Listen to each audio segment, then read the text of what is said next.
Shalom, perkenalkan nama saya Alnora Dursenta Manalu, NPM 191100036, dosen pengampu Dr. Harlen Simanjuntak, MPD. Di sini saya akan membuat sebuah video untuk memenuhi tugas mata kuliah perencanaan pengajaran.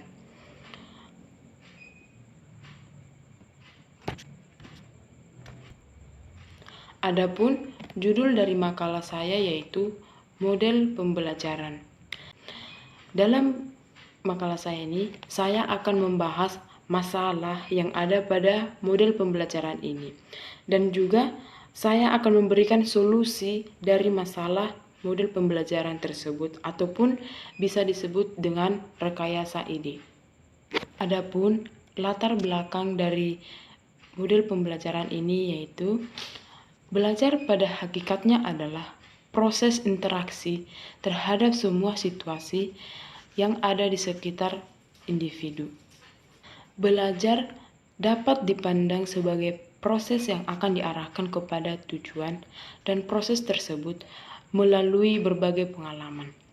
Kegiatan pembelajaran dilakukan oleh dua orang pelaku, yaitu guru dan siswa. Perilaku mengajar dan perilaku belajar tersebut terkait dengan bahan pembelajaran. Bahan pembelajaran dapat berupa pengetahuan, nilai-nilai, kesusilaan, seni, agama, sikap, dan juga keterampilan. Hubungan antara guru dan siswa dan bahan ajar bersifat dinamis dan kompleks.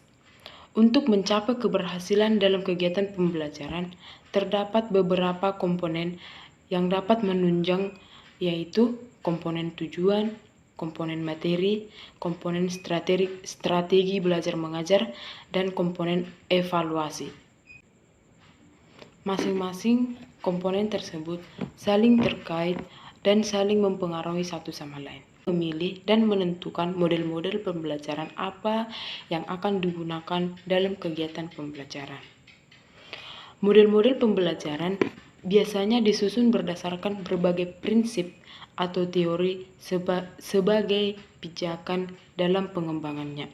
Biasanya mempelajari model-model pembelajaran didasarkan pada teori belajar yang dikelompokkan menjadi 4 model pembelajaran. Model tersebut merupakan pola umum perilaku pembelajaran untuk mencapai kompetensi atau tujuan pembelajaran yang diharapkan. Adapun masalah yang terdapat dalam makalah saya itu, yang pertama, sebutkan ciri-ciri model pembelajaran. Yang kedua, apa saja dasar pertimbangan pemilihan model pembelajaran. Masalah yang ketiga yaitu apa macam-macam model pembelajaran. Baiklah, saya akan memberikan solusi ataupun disebut dengan rekayasa ide dalam makalah model pembelajaran.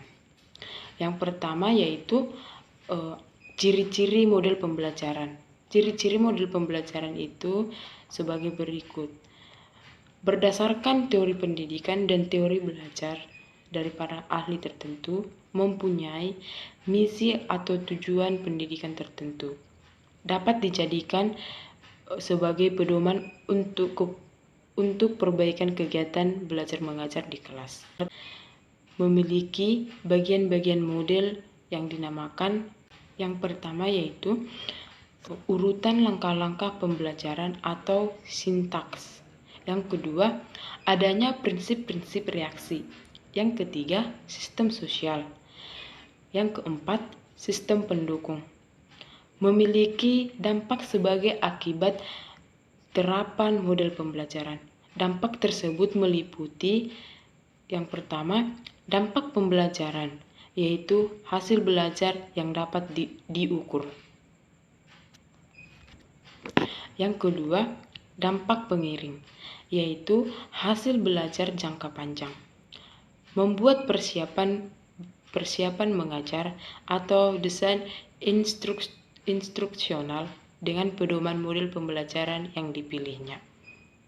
Yang kedua, apa saja dasar pertimbangan pemilihan model pembelajaran?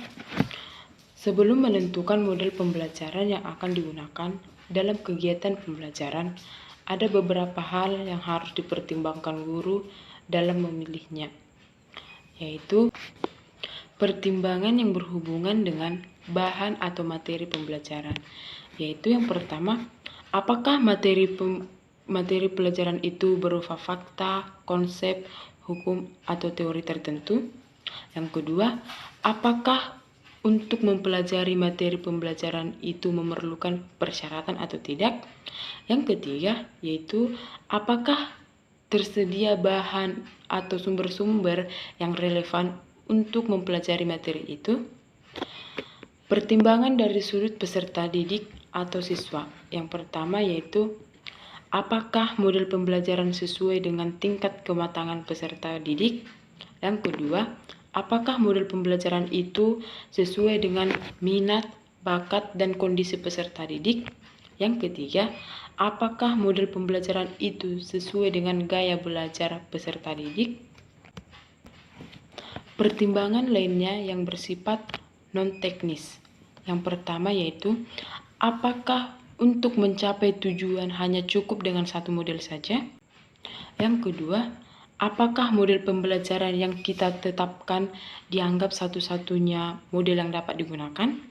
Yang ketiga, apakah model pembelajaran itu memiliki nilai efektivitas atau efisiensi? Yang ketiga, macam-macam model pembelajaran. Model pembelajaran kontekstual. Konsep dasar pembelajaran kontekstual ini merupakan konsep belajar yang dapat membantu guru mengaitkan antara materi yang diajarkannya dengan situasi dunia nyata siswa dan mendorong siswa untuk membuat hubungan antara pengetahuan yang dimilikinya dengan penerapannya dalam kehidupan mereka sebagai anggota keluarga dan masyarakat. Sistem CTL adalah proses pendidikan yang bertujuan untuk membantu siswa melihat makna dalam materi akademik yang mereka pelajari dengan jalan menghubungkan mata pelajaran akademik dengan isi kehidupan sehari-hari, yaitu dengan konteks kehidupan pribadi, sosial, dan budaya. Yang kedua, model pembelajaran kooperatif. Konsep dasar pembelajaran kooperatif ini merupakan bentuk pembelajaran dengan cara siswa belajar dan bekerja dalam kelompok-kelompok kecil secara kolaboratif yang anggotanya terdiri dari 4-6 orang dengan struktur kelompok yang bersifat heterogen. Pada hakikatnya, cooperative learning sama dengan kerja kelompok. Yang ketiga, model pembelajaran berbasis masalah atau PBM. Pengertian dan karakteristik pembelajaran berbasis masalah. Pembelajaran berbasis masalah merupakan penggunaan berbagai macam kecerdasan yang diperlukan untuk melakukan konfrontasi terhadap tantangan dunia nyata.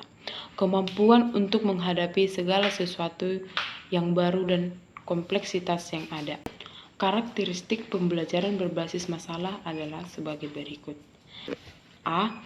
Permasalahan menjadi starting point dalam belajar.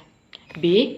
Permasalahan yang diangkat adalah permasalahan yang ada di dunia nyata yang tidak terstruktur. C. Membutuhkan perspektif ganda atau multiple perspektif. D. Permasalahan menantang pengetahuan yang dimiliki oleh siswa, sikap, dan kompetensi yang kemudian membutuhkan identifikasi kebutuhan belajar dan bidang baru dalam belajar. E. Belajar pengarahan diri menjadi hal yang utama. F. Pemanfaatan sumber pengetahuan yang beragam penggunaannya dan evaluasi sumber informasi merupakan proses yang esensial dalam PBM. G. Belajar adalah kolaboratif. komunikasi, dan kooperatif. H. Pengembangan keterampilan inquiry dan pemecahan masalah sama pentingnya dengan penguasaan isi pengetahuan untuk mencari solusi dari sebuah permasalahan. I. Keterbukaan proses dalam PBM meliputi sintesis dan integrasi dari sebuah proses belajar. J. PBM melibatkan evaluasi dan review pengalaman siswa dalam proses belajar. Baiklah, sekianlah hasil dari makalah saya. Jika ada tutur kata saya yang salah, saya mohon maaf. Shalom. Terima kasih.